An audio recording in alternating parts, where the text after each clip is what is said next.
Hi, this is Michael Waits, and welcome back. At least I made you laugh. And welcome back to India Game Changer. Today we are joined by Pearl. I tried the best I could. Agarwal, the founding and managing director of Eximus Ventures. Did I pronounce any of that right, by the way? Or did I just make it up on? It's 100% right. Whew. Everything sounds good. You thought you were going to freeze up. I was so stressed out just to get that out. Anyway, Pearl, thank you so much for coming on the show. How are you doing today? Pretty good. Thank you, Michael, for having me. It's great to be chatting with you. It is super to be chatting with you as well. And I am impressed that you bought a new microphone just to do this. You wouldn't have it any other way. So I had to. I wanted to chat with you. I was determined to make this happen. I love it. I love the effort. Look, before we get into the central part of this conversation, let's get some of your background for my listeners. Yeah. No, absolutely. Because you give me the liberty, maybe I'll go all the way back. Go back. And talk about where I started from. Please. So I was born and brought up in a small tier 4 town in Orissa. I sometimes joke, but it was not on the map back then. And I think even today, it's probably not on Google Maps. And my family had a small sort of kirana store. They came from a small entrepreneurial background. But at a very early age, we were, I wouldn't say recommended, but in a way encouraged to go to the shop, sit and understand how business was run. Really? And that is where I sort of really developed the passion to be an entrepreneur. Also, the way it was is there was a street and all the shops were on the same street and people would hang out all the time. And that community feeling of I wouldn't say founders, but in a way entrepreneurs getting together was something that was quite exciting, right? And I remember at the age of 8 is when I had decided that I wanted to be an entrepreneur. Little did I know what that meant, how it would come, what form and shape, but that feeling of wanting to do something and go beyond that was really important to me. And I think that is what really sort of shaped the rest of my life in a way, because it took me to different places, pushed me to try new experiences. A part of it was also while I wanted to be an entrepreneur, and it was and that was something I was seeing around me.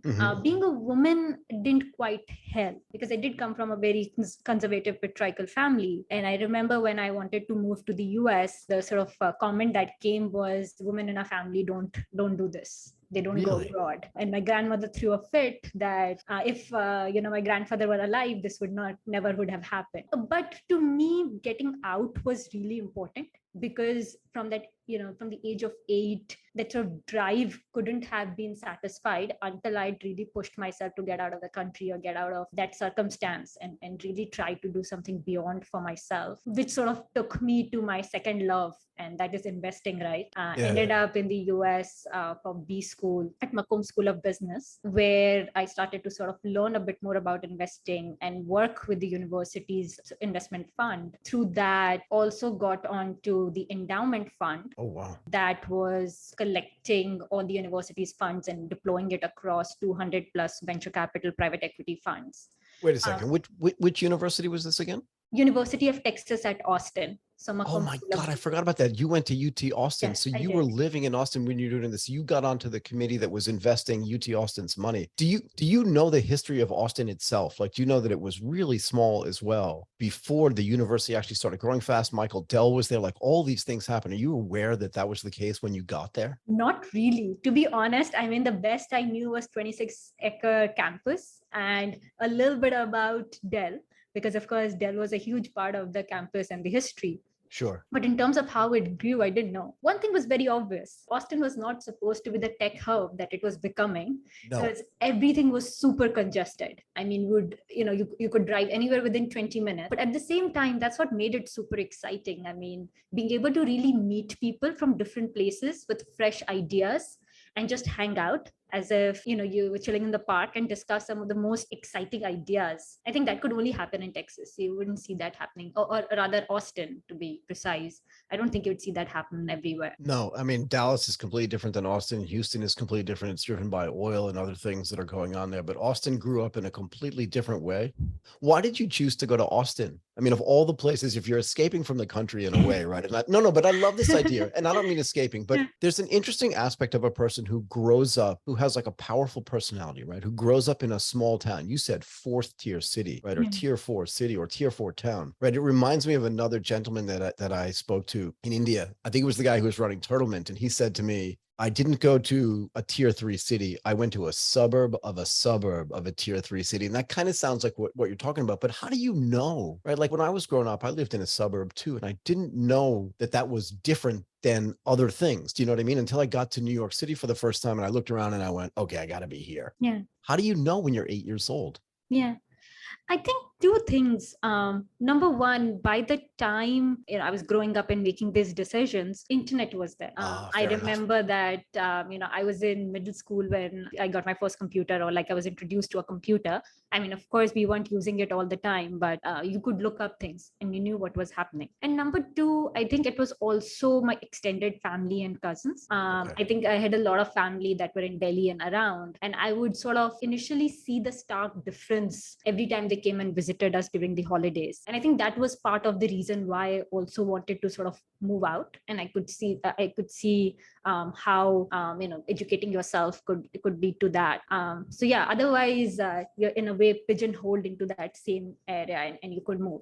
Very interestingly, I actually left home at the age of 8, and that's why I remember it very distinctly, because that was the first time I actually realized that to do something, I had to get out of there. Where did you go? With my aunt to Delhi, and they were visiting, and for me it was really important that I get out of there. You just like sneak into the car? Nobody wanted me. Believe me, my parents didn't want to send, my aunt didn't want me, but I was like, I'm going. I stayed here for 6 months. An 8-year-old cannot survive, so I had to go back. But I think that was that defining moment for me. Since then, it has always been pushing out. Can I talk about this thing that your grandmother said to you? Because I think it's super interesting. This idea that like if grandpa had been alive, you wouldn't accept this. No, but this idea of a sort of conservative patriarchal family, it's a thing. And it's a thing in every country, right? It's not just in India, it's in Japan, it's in China, it's in parts of America too, definitely in parts of Europe. And there's this common through line, I think, with strong, intelligent, like kind of strong-willed young women who just say, I don't care. I feel like confined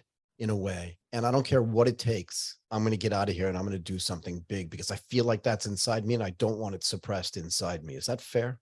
Yes, I think definitely. I felt like I was in a different costume, in a different place than what my soul and my heart belong. I did want to sort of break free and fly. I think that's why, to a large extent, not just moving to the US for education, but even staying there afterwards and being able to prove myself again and again through, just getting that feeling of being able to break through was super important. And it was super liberating as well. When you got on the plane in India and then landed in Texas, it's so hard to explain this. I remember when I went to Japan for the first time, right? I was studying. I'd never been out of the country. I'd actually never been on a flight, not even close to that long, right? And I remember the excitement as I kind of came into Tokyo and saw like the different shaped roofs, and I was just like, oh my God, I'm gonna be like on another planet.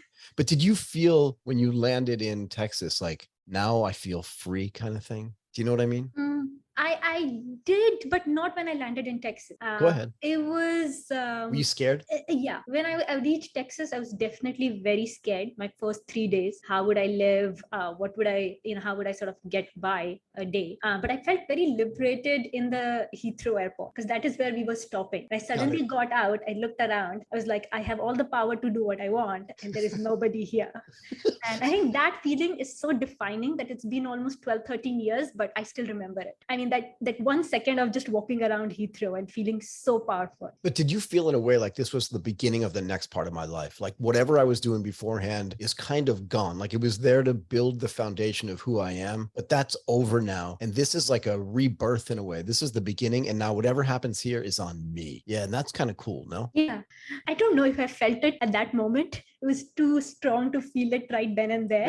But it did feel like I was moving towards something that was going to give me a lot more exposure. It was like that was going to let me explore a lot more than what I wanted or what I was getting to before. Yeah. When you graduated from UT Austin and then you said you stayed in the States, did you stay in Texas? Did you go to some other state? And did you travel when you were there as well? Because America's a huge country. Yeah, no, I traveled a lot. I think I have a count now. I make notes of it as well. Probably have Tell done me. 57, 60 cities because I love traveling. Being able to travel and meet people really opens up your mind, I feel. And It does. the amount that you learn is not something you can learn from books. It's just, sort of all the history, the culture, the food, everything just pops out and speaks to you. But I spent some time in Austin and then moved to Houston for banking, Okay. where I was at Merrill Lynch doing mergers and acquisition. And then Were you really? pardon me? Were you really? You were at Merrill Lynch in Houston. Yeah. That's awesome. Go ahead. I started there, but I quickly ran away because I am so an Austin or a New York person, I would say, not quite of a suburb person. So Yeah. while it was exciting, I think for me to move out was very important. Moved to New York soon after, within a year and a half or so, and then continued in banking for some time in New York, and then moved to a private equity fund. Oh, wow. We were Did, doing sort of did you live in Manhattan? Did you live in Hoboken? Do you live in Brooklyn? Like, where did you live when you were in New York? in Manhattan. I Did you wanted really? to be in Where? Manhattan. I needed that pace and I needed to be sort of out there and just experiencing everything that New York and Manhattan had to offer. So initially I was in Lower East Side, Got it. in the middle of all of those bars and clubs and everything that's happening, the restaurants. And then later I realized that New York has much more to offer. So I went up north a little bit. Up north. That's so great. It's funny. Manhattan's this long, thin island, right? But it's really far away. It can take you an hour to go from the Lower East Side up to like Midtown, or maybe the Upper East Side or the Upper West Side for sure, right? Yeah. I think Upper West Side is almost 40 minutes. If you take the subway, then it's about 45 minutes. If you take a cab, I think then also it's like an hour or so. It could be, right? So yeah. I once rode my bicycle from Fort Lee, New Jersey, over the George Washington Bridge down to the Lower East Side. Oh wow, that's incredible, but that's very beautiful as well. I don't Gorgeous. think I have done it all the way from George Washington Bridge down there, but definitely from Upper West Side down to all the way Battery Park at night. I know the city bikes that you can drive at 1 a.m., 2 a.m. and they're super fun because there's no traffic and you can just keep going down. Yeah, if you can, we rode down Fifth Avenue, I'm pretty sure, because there was some festival that day, and that was just such an amazing experience. What pulled you back to India? Yeah, I think that experience that I'd had, the reason I sort of, still talk about it, and the reason I talk about this is because I think of it very often, that the first 8 years, even though I was constantly trying to get out, did really define eventually who I wanted to be, which is someone who works with entrepreneurs in India and helps them grow their business or leaves a mark in the way that they develop their business. Right. And even though I moved back in 2020, after having like sort of moved across 7-8 cities in the US and UK, to me, that idea was there from the very beginning. Was it really? I was just waiting for the right time. And in a way, the right amount of experience that I thought I required to be able to come back and do this. I think 2016 was when I had almost decided that it's time to go back. Just have to start sort of gathering up things and planning in a direction that I can actually make what I want to do come true. Do you think that there's a unique diaspora experience, right? Where someone like you goes overseas, learns all of this stuff, experiences all of these things that they'd kind of dreamed about as an 8-year-old girl, and then says, you know what, I have all this stuff now, but I want to kind of share it with everybody else, right? Because a lot of people may not have the benefit of being able to do that, or the resources to be able to do it, or just even the knowledge that that's available. And if you can go home and tell them that what we're building here is amazing, but there's a bigger world out there, and some of that stuff we can actually take the best parts of and make India better in a way through this entrepreneurship and through the investing. Did you feel that as well? Do you know what I mean? Yeah, no, I completely. And, we sort of use this word community first and community very often because it definitely aligns with that thought. I mean, while I was working and traveling, experiencing things, I definitely felt I was learning. But at the end of the day, there was that question that what am I contributing back? Right. To a large extent, I'm doing this for myself, but eventually I have to give back. And to me, that giving back always seemed to connect with the community back in India. Maybe not the same community in Orissa, but a community back in India that probably didn't have the same opportunity. Because I could connect with the fact that I didn't have all the opportunities. I pushed myself to get it and really sort of move out. So I wanted to come back and give as much as I could and see that most people would not have to sort of push to the same extent to go out there and get it. Yeah, although what you did can actually be a role model for what other people that follow you can do. When we were doing our prep call, we were talking about how we wanted to talk about who you are in the context of what you do. And one of the theories that I have is you can't separate that person from something if they do it really well. And as soon as you started telling this story about, when I was a little girl, all the shops are on the same street. And the most important thing wasn't necessarily the entrepreneurial feel, but that community feel. In other words, if my neighbor's store needed help, I would just go there and help them. And if the people across the street needed money to fund the buying of that thing, we'd give it to them and they'd give it back to us. We'd figure it out. And then when I looked at the, community to scale your ideas, which says on your website, it's not shocking, right? And this is that through line that just cannot be removed, right? From that 8-year-old girl to the person you are today. Is that fair though? And you see the way this works, right? Yeah, no, absolutely. And you're so right. I'm actually amazed that you can picture how it works, because that is exactly how things are. Like, if you have to go get lunch, you can just ask the person in front of the shop that, hey, can you watch my shop for some time? Yeah. And they'll come and manage the counter as well, collect money and deliver the product. I don't think that happens in a lot of other places, right? But that is so empowering, because that you're not alone. Things might not go the way you want it to. You might need some time for yourself and your family, but because you are all doing it together, you can sail through. And I think that is something we're also seeing in a lot of entrepreneurs today that are coming up, right? And even if we're not, we believe that really make the whole startup ecosystem so thriving and exciting is because people are willing to get on calls and help each other out. Yeah, I mean, you can't remove that feeling you have, right? Again, this idea of, I'm going to go get lunch. First of all, I'll get it for you too, because yesterday you got it for me, but can you just watch the stuff while I'm away with no worry at all about anything, right? It's going to be fine when you get back. It could be better. They could have made more sales. You know what I mean? Like, hey, I did 10 of these. You only did 4 while you were here all day. That kind of thing. But you can't get away from it. And it translates in the way you look at founders and the way you invest as well. And also, nobody has a portfolio of one company. So if you're building a portfolio, and particularly where you're doing it, and I'm curious why as well, and maybe this is why, but at the earliest stages of investing is where the most risk is as well. And at the riskiest time is when people need the most help, right? So in a way, it mirrors what was happening on that little street, right? Where when a founder walks away metaphorically to go get lunch, there's another founder there to help her so that she doesn't fail.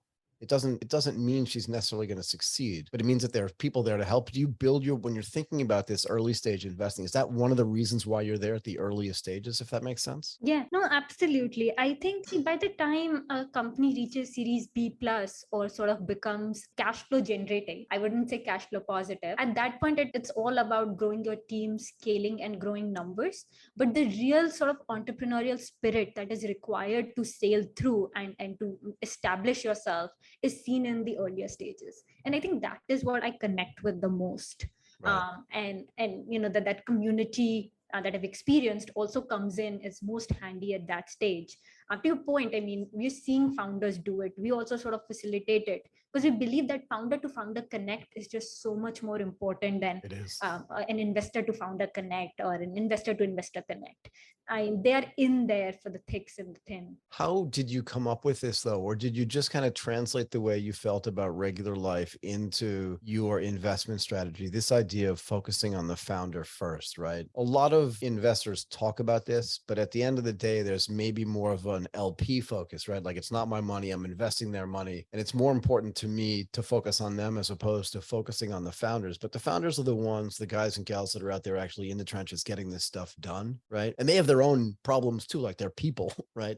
They have brothers, they have sisters, they have grandmothers, they have all this kind of stuff. Like, how does that inform what you do and also who you choose to be part of your portfolio? Yeah, that's a fantastic question, right? Because, and especially the LP part, because every time I sit down, I do know that I have two stakeholders. Yeah. One's the LP that's actually deploying their capital, and they themselves are entrepreneurs or seasoned professionals, right? They haven't had an easy run making that money, so they're trusting me with that money. Right. On the other hand, there's a founder who actually requires that capital to make their dream come true, and in a way, you're a bridge in between. So it's sort of like a role that I don't take very light. And the way I have overcome how to manage both perspectives is to do all our homework, all our due diligence, and all the preparation before investing. Because before we've put in our capital, my view is that the LP is really our client. because we want to make sure that they get the best investment that they can. But Right. once we have invested, then the founder becomes just as important, if not more, for two reasons. One, you've given capital, you can continue to make their life harder, but you're not going to get your capital back by doing that.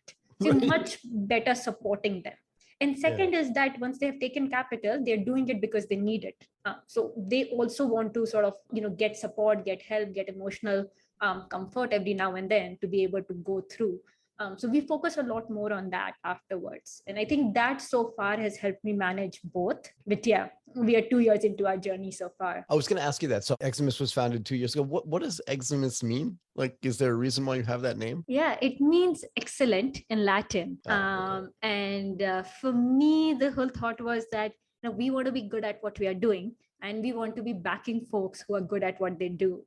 And what would define it? So through a dictionary search of every single word, Eximia stood out. It sounded cool, sounded exciting. That sounds cool. Eximius. Yeah. I was pronouncing it wrong. No, it's perfect. You're getting it absolutely right. It's better than Agarwal. Touche. How do you, as you grow, right? You've been at this for 2 years. So I presume when you first started, you had this idea, this thesis around like how I'm going to invest. It has to change over time, right? Because as you experience anything, in a way, it's almost like quantum, right? Just by merely observing it, you have to change it. And if it's changed a little bit, how has it changed the way you choose founders, choose companies? And when you're done with that, I'm really curious about, India is a gigantic country, right? With so many kind of opportunities for investing, with so many particular sectors. Like, how do you choose that too? But talk about the founders first. And then I want to talk about, are you sector agnostic, or are you focusing on one thing and just going super deep there? Yeah. So we take a blended approach of the two, but we're definitely founders first. And that also means that we focus a lot more on the founders while choosing which companies to invest in. Go ahead. The stage where we come in, often the companies are in idea stage or pre-MVP, MVP stage. What that means, super early, because we put in checks of 250 to 300K. And what that means at that stage is that even though the founders know what problem statement they're solving for, they often don't know if they have the right product in mind.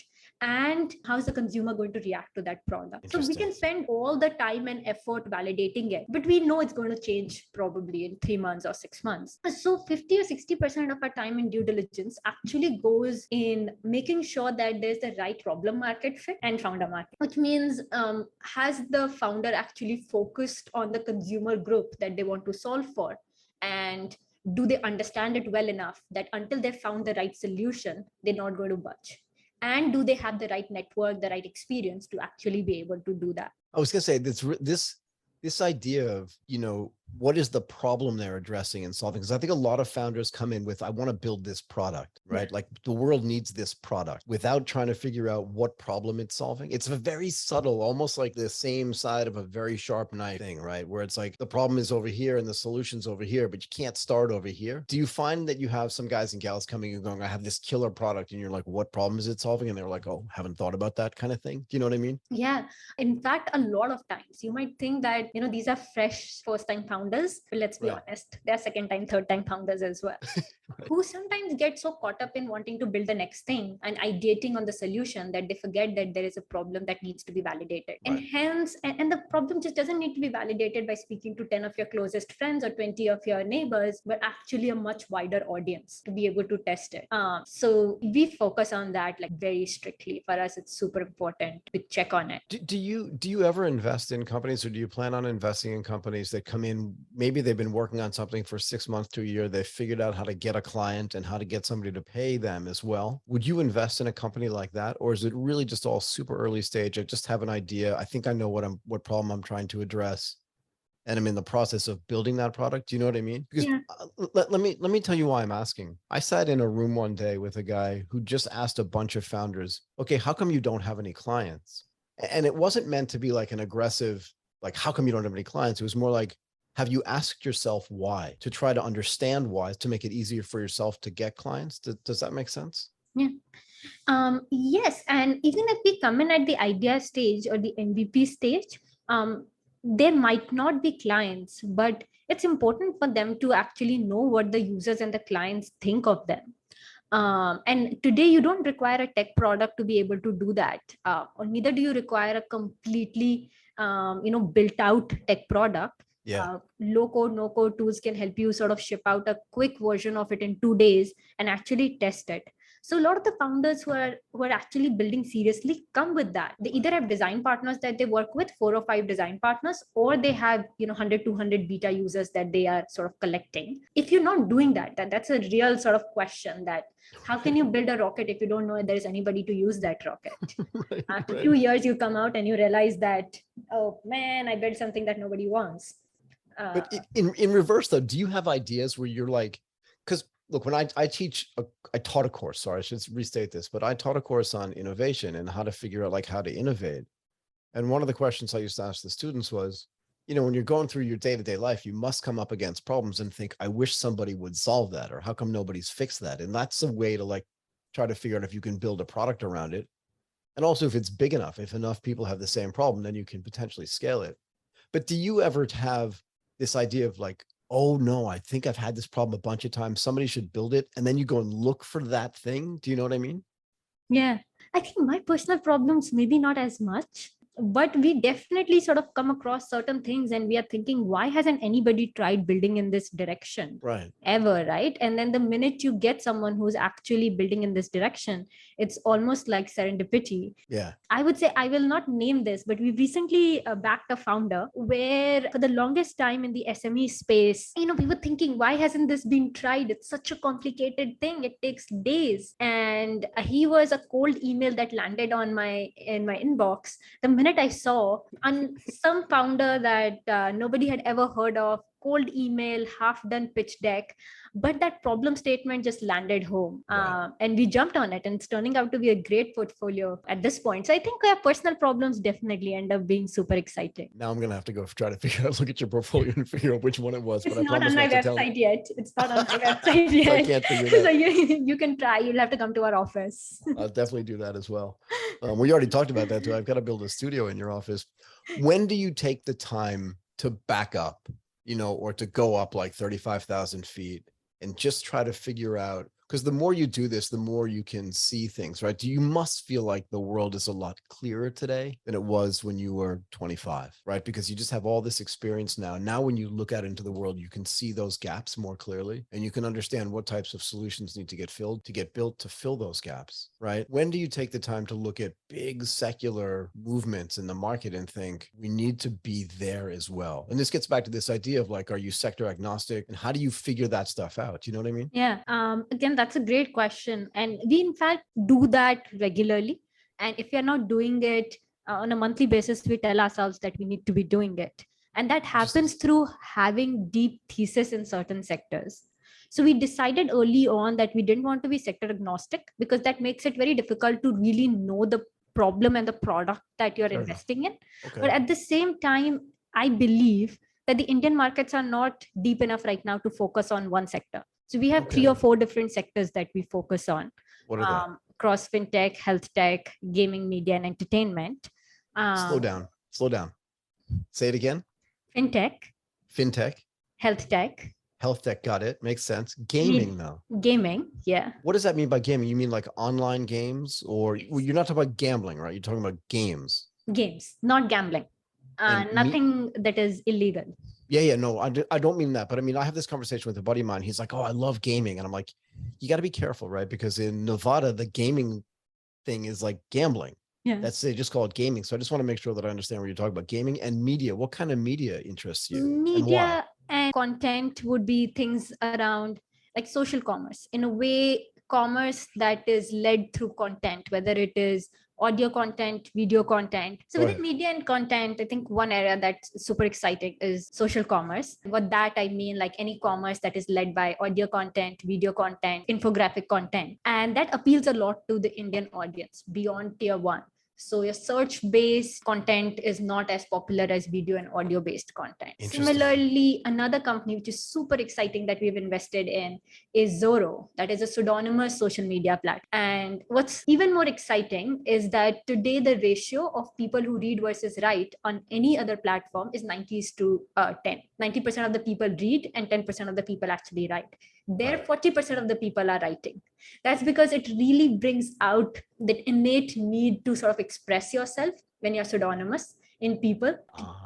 on a platform like that. But how do you stop the trolling and stuff like that that normally happens? Because this is like Medium without putting your name on it, but then Medium that has commerce associated with it. It's kind of interesting. Yeah. Can you just dig a little bit deeper on this for me? Because it's kind of interesting. Yeah, I would say that, pseudonymous media cannot have commerce immediately. That is more of, so these are two different companies. Go ahead. One is, which is a pseudonymous social media, primarily to discuss issues that they want to, that they're not able to sort of address with their name on. Fair enough. Trolling could be a part, but that is when it's completely anonymous. When it is anonymous, you use just a face or a name with nothing behind it. In pseudonymous, there is a little bit of your persona or a profile, which says that, okay, you're not Paul, but you are a VC in Delhi NCR who's a female. And I think that really narrows down the pool and sort of defines it and limits what you could say. Still, you don't have to put your name to it. So in a way, I would say that it's empowering without having all the other aspects that come with it. So I spoke to a really interesting company yesterday. Let's back up to the gaming thing, right? Because you must understand gaming. So you've heard of Unity, you've heard of Unreal Engine, right? They build kind of the operating systems for game building, right? These are big, complex software platforms that allow you to build, super realistic games. I think there are other uses for that stuff, which we can talk about later as well. But if you think about it in that context, I spoke to a company yesterday, actually in India, that is trying to build the engine for e-commerce in the same way. So to build an engine that is immersive, and it sounds a little bit like something that you're talking about, right? Build something social, build some kind of communication around it so that the brand can communicate with their fans in a way. Mm-hmm. But if you build that thing that's much more interactive, then you should by definition be able to sell more, but sell more in a good way, not in a bad way, right? It just sounded super interesting. But that combination of gaming, commerce, and the social part of it is super cool. Yeah. Yeah, and that sounds a super exciting idea, engine for e-commerce. Well, I'll have to go back and check on what you're talking about. It's not on my website yet. I owed you that, by the way. Maybe when it comes out in the podcast. You'll notice. I know, but it's also the audience, right? Like with 1.4 billion people, you really have to come up with different ways to be able to reach them and be able to engage with them, because there's so many mini personas within this large country. Sure. And that is what like different form of media is actually allowing companies to do. Do you have role models that you look to inside of India, but also outside of India when you think about the style in which you want to invest? You know what I mean? Like you said, you spent all this time in Texas and New York and traveling in the United States, but also building this idea of I want to run a VC company. I want to be an investor in India. Do you lean on other people's experience, at least at the beginning of this, when you decide like how you want to invest strategically, if that makes sense? If I got your question right, you mean like, do I sort of look at my counterparts in the US and Europe to see how they are investing, or in India, in other words, like you've only been at it for 2 years, right? So, and to be fair, the VC world is going, it's constantly changing, right? It's constantly evolving, but you have to have some kind of base level of like, who is doing something similar somewhere else that I can kind of look at and say, I like this, I like that. Do you look at other models and think we definitely need to employ this as well? Yeah, absolutely, all the time. And I think across all different segments, right? Like one is, of course, how are people looking at different segments that we are looking at? Are they also finding it exciting? Because for us, that is important, that the companies that we are finding exciting, at some point, larger VCs do look at it and have like a follow-on round done. Second is also how they are building their VC funds. I mean, with some of the larger VCs, they have 40, 45 years of experience and have been around. It has taken them some time to really sort of establish their brand. And what has that journey been? And in this new age media, how can we learn some from them and innovate what we can bring to the table? To really because they can learn something from you too, right? In other words, I find that like I'm 57 years old, right? I love talking to you because there are definitely things you can learn from me, but you look at the world in a completely different way than I do. And also because you grew up in a small, what did you call it? A tier 4 town in India. I didn't do, no, but it's really important, right? I think most people my age close their mind. They're like, I know everything I need to know. I'm just going to go forward with the stuff that I have. I love talking to people half my age because I can learn so much from them. And I think it is a balance. You can learn from existing VCs that have been around for 45 years, but they can also turn and look at you and say, I think she has a point there, right? Because you're looking at it differently. But you also mentioned a word that I want to focus on for a second too. You said follow on. Is there a temptation as an early stage investor to look at some of the companies in which you've invested and think, wait a second, this one is going to be a rocket ship and I can just tell, and I don't want to get diluted. Can I follow on so that I maintain my ownership position in this? Or are you just indifferent because you've taken the risk so early that you feel like the return is going to be good enough? Do you know what I mean? Yeah. No, we definitely want to follow on, and that's a decision that's a difficult one to take, because Yeah, with a $10 million fund, you can't follow on in each and every company. sure. But you do have to pick a few that you want to follow on. But both from like funds perspective, if you look at the map, without following on with 200, 300K in each company, we will not be able to generate the returns that we want. We have to take bigger bets in a select few. So I would say that we take a little bit of pragmatic view there, Okay. to really understand that every follow-on round that is happening, how much more juice is remaining from our perspective, even for post dilution, and do we see that from our current portfolio there could be somebody else that could bring in more.